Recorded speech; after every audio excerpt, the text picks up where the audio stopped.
ആധുനിക ഫുട്ബോളിൽ പേരുകൊണ്ടും പ്രശസ്തി കൊണ്ടും കളിക്കമ്പക്കാരുടെ ഹൃദയം കവർന്നവരിൽ പലരും മോഹക്കപ്പിലേക്കുള്ള വഴി തടഞ്ഞവരാണ്.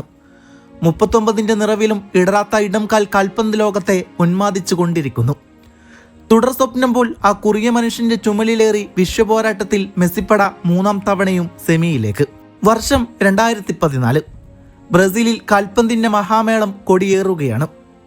ഗ്രൂപ്പ് ഘട്ടത്തിൽ ബോസ്നിയ, ഇറാൻ, നൈജീരിയ എന്നീ കടമ്പകൾ കടന്ന് മിഷിഹായും കൂട്ടരും ഗ്രൂപ്പ് ജേതാക്കളായി സ്വിറ്റ്സർലാൻഡിന് മുന്നിലേക്ക്.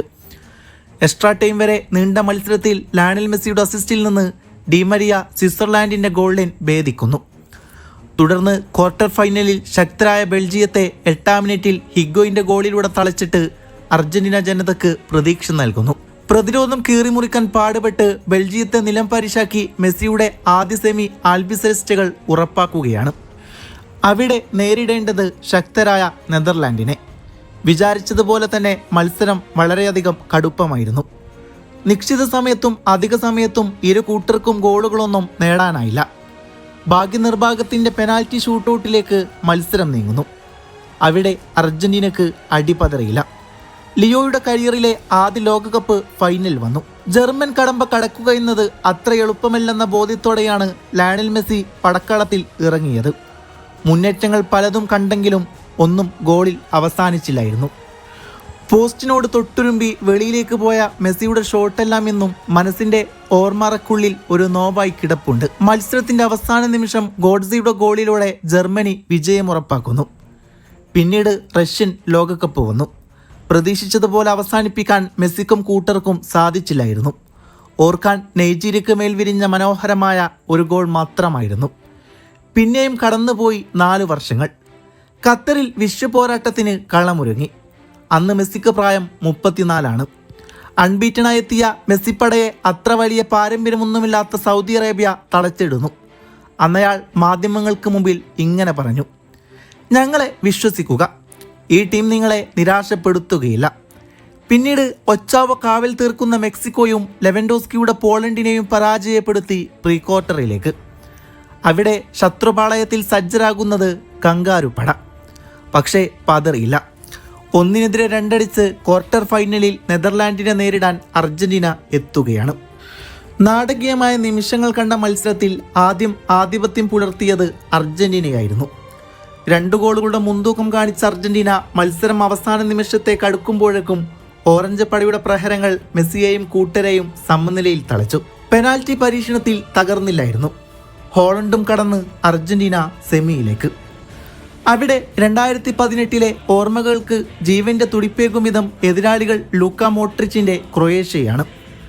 ലോകകപ്പെന്ന മെസ്സിയുടെ അടങ്ങാത്ത മോഹത്തിൽ ക്രൊയേഷ്യയും വീണു. അന്ന് മെസ്സിയുടെ വക ഒരു ഗോളും അസിസ്റ്റും പിറന്നു.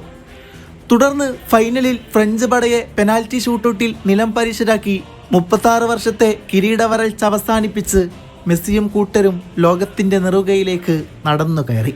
ഇതാണ് ലയണൽ മെസ്സിയുടെ കരിയറിലെ കടന്നു കഴിഞ്ഞ 2 ലോകകപ്പ് സെമി ഫൈനലുകൾ. 2ലും പരാജയം അറിഞ്ഞില്ലെന്നത് പ്രതീക്ഷകൾ നൽകുന്ന ഒന്ന് തന്നെയാണ്. 2022 ഖത്തർ ലോകകപ്പിന് ശേഷം ലയണൽ മെസ്സി PSG വിട്ടു. യൂറോപ്പിൽ തുടരണമെന്ന് ആരാധകർ ആഗ്രഹിച്ചപ്പോഴും സൗദികൾ പണത്തിന്റെ പെരുമ കാണിച്ചപ്പോഴും ലിയോയുടെ തീരുമാനം അമേരിക്കയായിരുന്നു. അത്തരമൊരു തീരുമാനത്തിലേക്ക് നീങ്ങിയത് എന്തിനു വേണ്ടിയാണെന്നിപ്പോൾ ഫുട്ബോൾ ലോകത്തിന് സംശയങ്ങളില്ലാതെ ബോധ്യപ്പെട്ട് കാണും.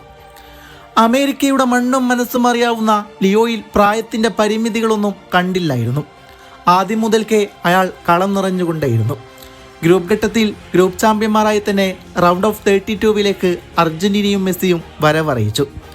അവിടെ കെവ്വേഡയെയും തുടർന്ന് പ്രീ ക്വാർട്ടറിൽ ഈജിപ്തിനെയും പരാജയപ്പെടുത്തിക്കൊണ്ട് സെമി ടിക്കറ്റ് ഉറപ്പിക്കാൻ സ്വിറ്റ്സർലാൻഡിന് മുന്നിലേക്ക്.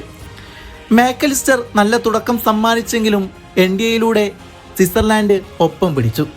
തുടർന്ന് എക്സ്ട്രാ ടൈമിൽ ജൂലിയൻ അൽവാരസും ലൗതാരോ മാർട്ടിനസും അവതരിച്ചതോടെ സെമി പോരാട്ടങ്ങൾ ഉറപ്പായി. സെമിയിൽ തോൽവിയറിയാത്ത മെസ്സിയും കൂട്ടരും ഇംഗ്ലീഷ് കടമ്പ കടക്കുമോ? പ്രവചനങ്ങൾക്കതീതമായ ഒരു പോരാട്ടത്തിന് ലോകം സാക്ഷ്യം വഹിക്കുകയാണ്.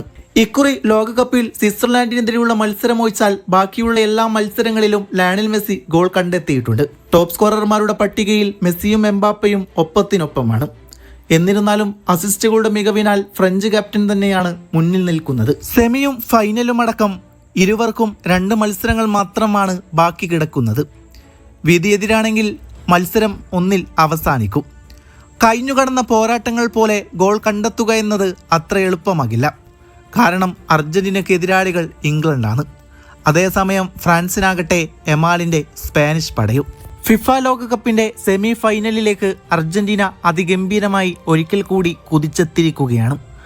ആവേശകരമായ ക്വാർട്ടർ ഫൈനൽ പോരാട്ടത്തിൽ എക്സ്ട്രാ ടൈമിലേക്ക് നീണ്ട മത്സരത്തിനൊടുവിൽ സ്വിറ്റ്സർലാൻഡിനെ 3-1 പരാജയപ്പെടുത്തി അർജന്റീന സെമിയിലേക്ക് വീണ്ടും മാർച്ച് ചെയ്യുകയാണ്. എന്നാൽ കളി കഴിഞ്ഞിട്ട് അർജന്റീനിയൻ കോച്ച് ലയണൽ സ്കലോണി പറയുന്ന വാക്കുകൾ ഏറെ ശ്രദ്ധേയമാണ്. യാഥാർത്ഥ്യബോധത്തോടെ അദ്ദേഹം പ്രതികരിച്ചത് ഇങ്ങനെയാണ്: ഇന്ന് ഭാഗ്യം തീർച്ചയായും ഞങ്ങളോടൊപ്പമായിരുന്നു. സ്വിറ്റ്സർലാൻഡിന് ലഭിച്ച ആ റെഡ് കാർഡാണ് കളി ഞങ്ങൾക്ക് അനുകൂലമായി മാറിയതെന്നും അവിടെ മുതലാണ് ടീം ശരിക്കും അറ്റാക്ക് ചെയ്ത് തുടങ്ങിയതെന്നും അദ്ദേഹം വളരെ കൃത്യമായി വിലയിരുത്തുന്നുണ്ട്. യാഥാർത്ഥ്യത്തിന് നേരെ ഒരിക്കലും കണ്ണടച്ചിട്ട് കാര്യമില്ലെന്നും ഇനിയും ഒരുപാട് കാര്യങ്ങൾ ടീമിനെ മെച്ചപ്പെടുത്താനുണ്ടെന്നും സ്കലോണി തുറന്നു സമ്മതിക്കുന്നു. നമ്മൾ ചരിത്രപരമായൊരു നേട്ടമാണ് കൈവരിച്ചിരിക്കുന്നതെന്ന് സത്യമാണ്. എങ്കിലും നമ്മൾ യാഥാർത്ഥ്യങ്ങൾ മനസ്സിലാക്കേണ്ടതുണ്ട്. ഒരുപാട് കാര്യങ്ങൾ ഇനിയും മെച്ചപ്പെടാനുണ്ട്. ഞങ്ങൾക്ക് ഇതിനേക്കാൾ മികച്ചൊരു പ്രകടനം തീർച്ചയായും കാഴ്ചവെക്കാമായിരുന്നു, അദ്ദേഹം പറഞ്ഞുകൊണ്ടേയിരുന്നു. എങ്കിലും വിജയങ്ങൾ എപ്പോഴും കാര്യങ്ങളെ കൂടുതൽ എളുപ്പമാക്കുമെന്നും വീണ്ടും സെമി ഫൈനലിലേക്ക് എത്തുക എന്നത് തീർച്ചയായും ഒരു ചരിത്രപരമായ നേട്ടമാണെന്നും അദ്ദേഹം കൂട്ടിച്ചേർത്തു. ഈ ഗംഭീര വിജയത്തിലും അദ്ദേഹം ഒട്ടും മതിമറക്കുന്നില്ല. അർജന്റീനയ്ക്ക് ഇനിയും ഒരുപാട് മുന്നേറാനുണ്ടെന്ന് അദ്ദേഹം വിശ്വസിക്കുന്നു. ഇനിയുള്ള ദിവസങ്ങൾ പൂർണ്ണമായും റിക്കവറിക്കും കളിക്കാരുടെ ഫിറ്റ്നസ് വീണ്ടെടുക്കുന്നതിനും ഉള്ളതാണ്. ഇപ്പോൾ ഏറ്റവും പ്രധാനപ്പെട്ട കാര്യം ഫിറ്റ്നസ് വീണ്ടെടുക്കുക എന്നതാണ്. അടുത്ത മത്സരത്തിനായി പൂർണ്ണ സജ്ജരാവേണ്ടതുണ്ട്.